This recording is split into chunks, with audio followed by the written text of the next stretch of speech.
define what Black Superman and VSOP means to the Black culture, because both of them are very important. So let's start with Black Superman. Okay, in regards to Black Superman, I will say this. You know, when we wrote Black Superman, we wrote it from a perspective of like, in the era that we came up with, it was about taking a risk to take care of your family. Right. No matter what that may be, you know, that them taking it up to, you know what, from the system. You got to remain like a superhero. You got to be Teflon Don or whatever. You know what I mean? When we wrote it, we said, okay, we want to write. First, let me say this.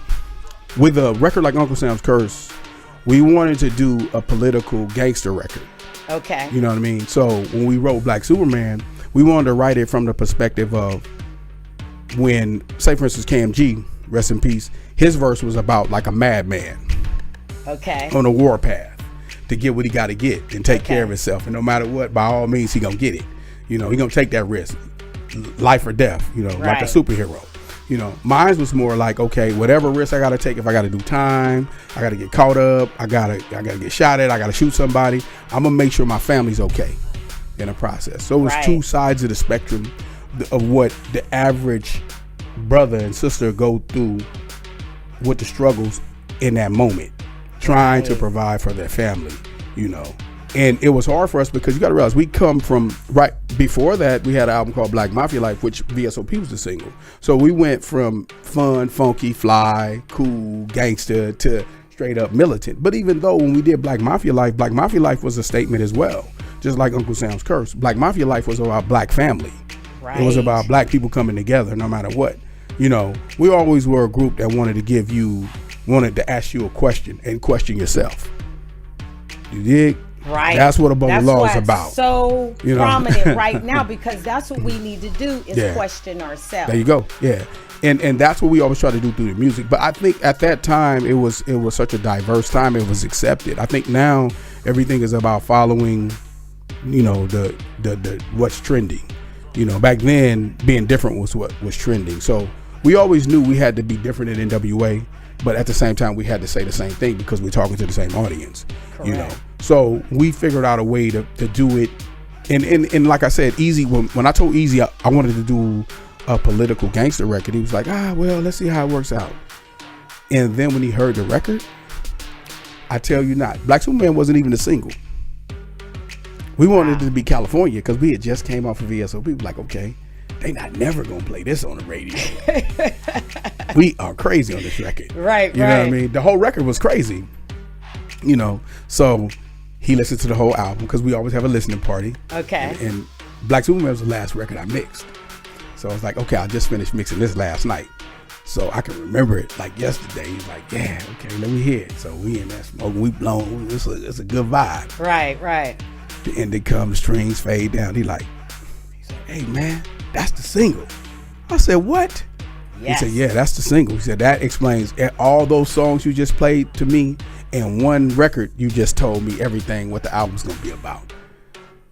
Because that does summarize that whole project in a sense. Yeah, it does. Yeah. And honestly, Black Superman is the way that I feel right now about my dad and the way I feel about my husband and my brother, you know, and you guys are superheroes to us. That's right. You know, and that's why I believe that you getting beat every day and killed every day and murdered every day because of the power that you guys hold to us and our culture, and we need you guys to be great.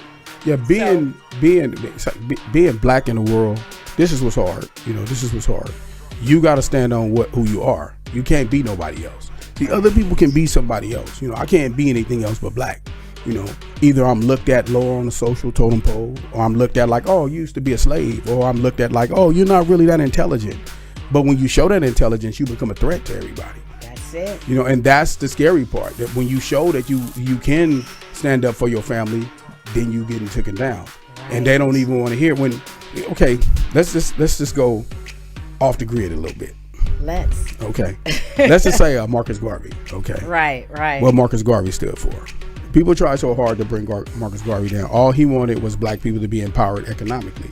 Right. versus the difference from the Malcolms and the Martins. They wanted the same thing, but he got taken down in a vital situation to where it would have helped us if people had the energy of a Marcus Garvey now. Yes, we need somebody like a Marcus Garvey. Exactly. So you have to realize now everything is more based upon fighting the power, which what he was talking about was more so, let's empower ourselves economically. Let's have our own businesses, let's have our own cab companies, our own buses, our own hospitals, our own stuff like that. Now, if we had things like that, we would kind of dictate what they do to us, because when you don't have economic power, it's very, very hard when everybody looks at even a hard-working black man like a thug. You know, like Pac said the same thing. Like, we have no economic power, so they're not gonna look at us like nothing but thugs. So I always looked at that and was like, okay, because I was raised by my father, so for me, I always seen him be as a powerful man, you know what I mean? Right. But he worked for everything. Like, when he was a writer and a composer for Motown Records, he worked for everything he had to. And that was a black company he worked for. No one ever gave Berry Gordy like the respect that they give, say, a modern day Leor or a Clive Davis. You know, he was like kind of the other guy that did something for a whole bunch of black people people, you know.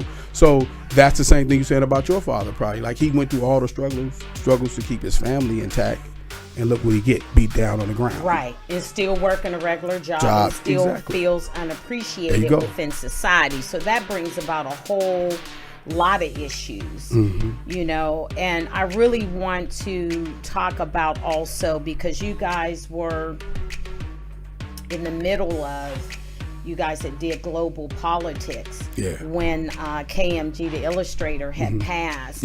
Tell me how that changed the dynamic, the group, the thought process. Well, with the group, it changed because, okay, me and him, we're childhood friends, first of all. I probably have known those guys as long as I've been living, basically. Like, we met when we were like 15, 16 years old. We made music together for over close to 30 years. Okay. So for me, and we were childhood friends. So for me, I've known those guys for all my life. So for me, it's devastating, you know, because when I look to my left, I don't see my man, I don't see my brother.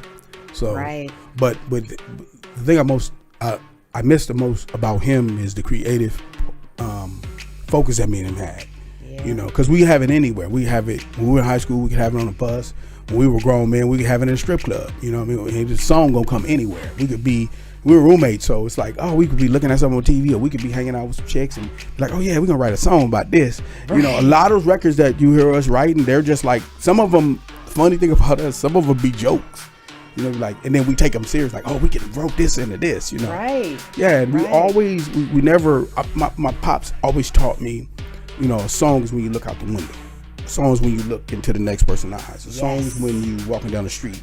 So me and him always practiced that, you know. And that's a great thing about a person like KMG. That's what I miss the most with our process of making records. And the thing is, he's the vocal. He's my, you know, he's my yin. You know, I'm the yang. You know, Coca was the additive preservers, but without him, there is really no above the law for me.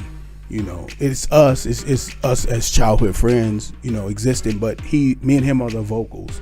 You know, it's just like saying Earth, Wind & Fire without. What? Which one? They all. There you go. They're together. Right. The two voices have to go together. Yes, especially Philip Bailey. There you go. So those voices have to go together. You know. So yeah, that's why it hit me so hard. My friendship, and our everyday moments. Yeah, everyday moments. You know, because when you can have a friend that have the same love for you, and have the same love interest in music, that's an incredible journey anyway. Yes, indeed. And hold it right there.